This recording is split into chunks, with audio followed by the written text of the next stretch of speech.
Datuk, berkaitan dengan soalan tadi, ada juga, MC ada buat pendirian, dia sendiri kata dia tak menyokong hudud PAS. Tapi ini diputarbalikan oleh pembangkang, kata MC ini anti-Islam. Memang benar. Itu kerja parti pembangkang lah. Apa yang benar, mereka akan dikatakan mutabulit, menjadikan tidak benar. Apa yang bengkok kepada mereka sudah menjadikan lulus. Itu kerja Pakatan Rakyat, boleh saya kata. Pendirian MCA berkaitan dengan Islam adalah jelas. Kerana kita bukan merupakan parti yang baru. Kita sudah merupakan parti pengasas sebelum kita mencapai kemerdekaan hingga hari ini. Dan kita sudah menjadi anggota kerajaan. So, segala keputusan kerajaan Barisan Nasional semenjak kita mencapai kemerdekaan hari ini adalah mencerminkan keputusan bukan hanya UMNO, bahkan Parti Barisan Nasional, termasuklah MCA. So, dalam hal ini, kita menerima bahawa kedudukan agama Islam adalah agama rasmi kerajaan Malaysia. Itu tetap. Tetapi, kita mempunyai kebebasan. Kebebasan untuk mengamal dan memeluk agama masing-masing. Dan ini terkandung dalam perlembagaan.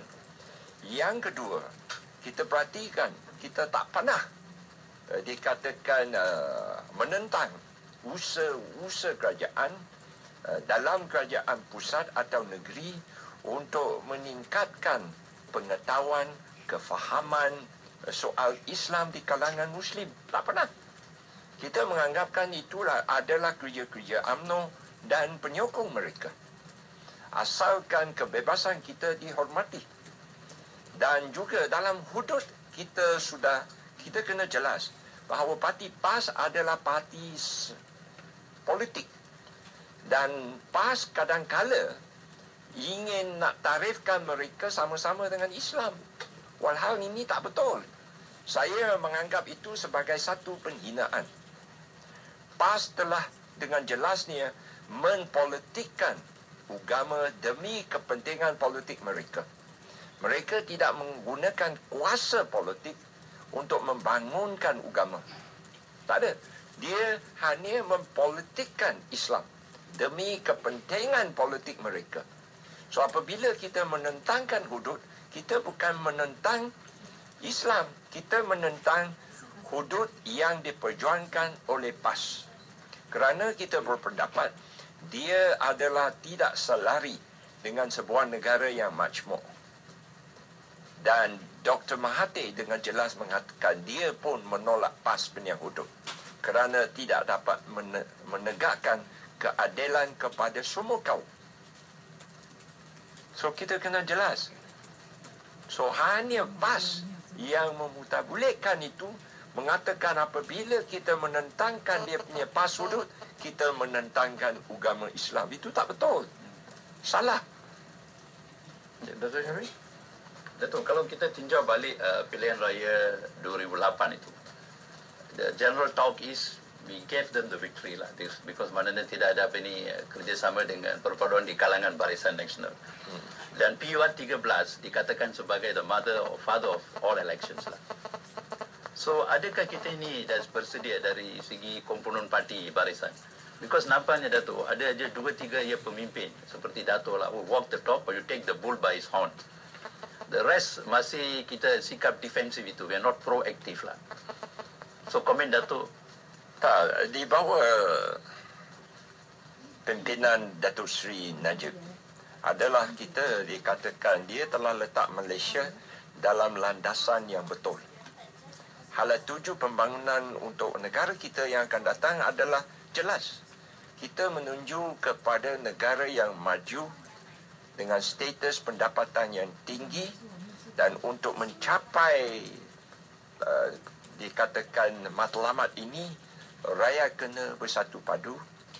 Kerajaan kena mengorak langkah supaya kita mencapai kadar pertumbuhan setiap tahun purata 6%. Barulah Malaysia dapatlah mencapai matlamat pembangunan ini. Dan dalam 2-3 tahun ini kita nampak jelas bahawa kita sudah mencapai satu kejayaan. Kejayaan yang dapat meyakinkan pemimpin-pemimpin daripada Parti Barisan Nasional dan juga rakyat bahawa kita di bawah pimpinan Datuk Seri Najib adalah dalam landasan yang betul dan kita berharap kita akan dapat sokongan daripada rakyat. Okey.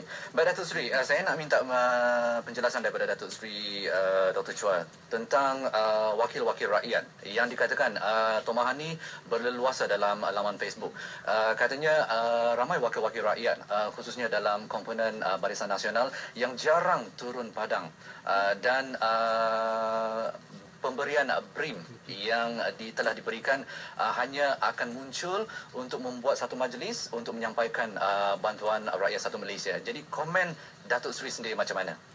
Kepada khidmat saya, komen itu seharusnya bukan dituju ke hanya Barisan Nasional. Kalau kita perhatikan, lepas tsunami yang berlaku dahulu, pilihan raya yang lalu, adalah banyak wakil rakyat daripada parti pembangkang yang lepas kemenangan hilang diri. Jelas, mereka gagal menubuhkan pusat perkhidmatan, langsung tidak mendekati rakyat dan langsung tidak ada perkhidmatan. Tetapi memang benar di kalangan Parti Barisan Nasional ada wakil rakyat yang saya katakan malas. Dan ini kalau untuk MCA, dia ada dalam makluman kami. Dan mereka, saya memberi janji melalui radio Selangor FM ini, mereka akan digugurkan sebagai wakil rakyat. Baik, terima kasih Datuk Seri. Kita ada seorang pemanggil di talian Datuk Seri, Cik Razak daripada Kuala Lumpur. Halo. Halo, Assalamualaikum.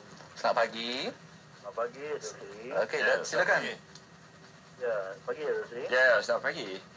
Datuk Seri, kita tengok kerajaan di pimpinan Yang Muhammad Datuk Seri Najib melakukan pelbagai transformasi Datuk Seri dasar dan sebagainya yang melibatkan pelbagai masyarakat, terutamanya masyarakat Cina. Mungkin Datuk Seri boleh komen ataupun nyatakan bagaimana dasar-dasar ini dapat manfaat kepada masyarakat Cina dan akhirnya akan membantu BM mencapai kemenangan dalam PRU. Okey, terima kasih Cik Razak. Dengarkan jawapannya daripada Datuk Seri ya. Okey Datuk Seri. Kalau kita perhatikan juga, transformasi yang diperkenalkan oleh Datuk Seri Najib, dia sebenarnya meliputi transformasi kerajaan, transformasi sosial dan transformasi ekonomi. So, tidak benar mengatakan dia hanya memberi manfaat kepada kaum Cina. Dia memberi manfaat kepada seluruh negara. Sebagai contoh yang terbaik, ialah dalam keadaan ekonomi yang tidak menentu, Malaysia tahun yang lepas telah mencapai kadar pertumbuhan 5.6%. Dan tahun ini kita yakin kita akan dapat mempertahankan kadar pertumbuhan ini. Dan ini adalah satu kadar pertumbuhan yang dikatakan dapat merangsangkan kita. Kadar pertumbuhan yang jauh tinggi berbanding dengan Singapura, Hong Kong, Jepun, Taiwan, Amerika Syarikat. Dan kerana kadar pertumbuhan ekonomi kita dikatakan di paras yang tinggi, dia dapatlah dikatakan memastikan kita menjanakan peluang pekerjaan yang lebih banyak. Lebih daripada 300,000 setahun.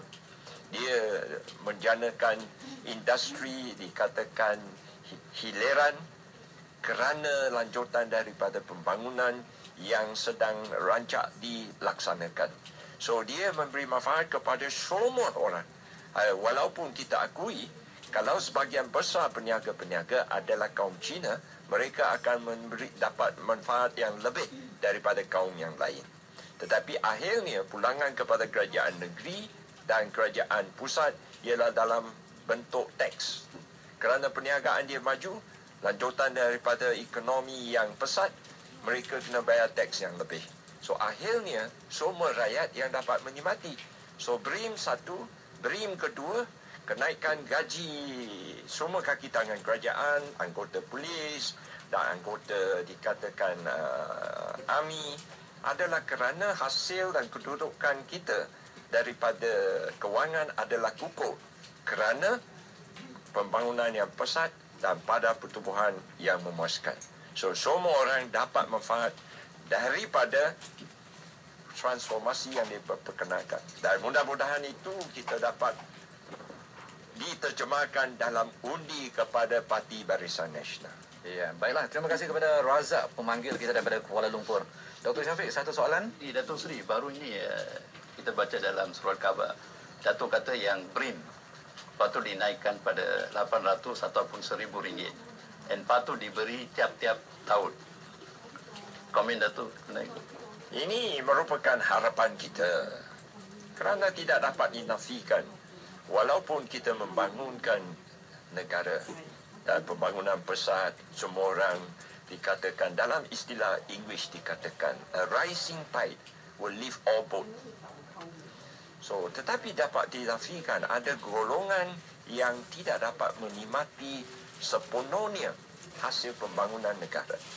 So, ini merupakan satu cabaran kepada Kerajaan Barisan Nasional.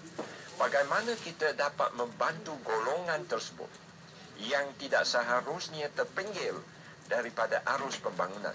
So, satu cara yang terbaik ialah apa dikatakan direct grant. Ini telah dibukti di mana-mana.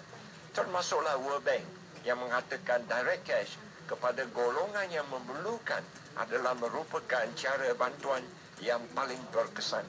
So, kalau kita mengambil inflasi tahun lepas 500, tahun ini 500, dan kalau kita ambil kadar inflasi, mungkin tahun yang akan datang kita kena bagi lebih.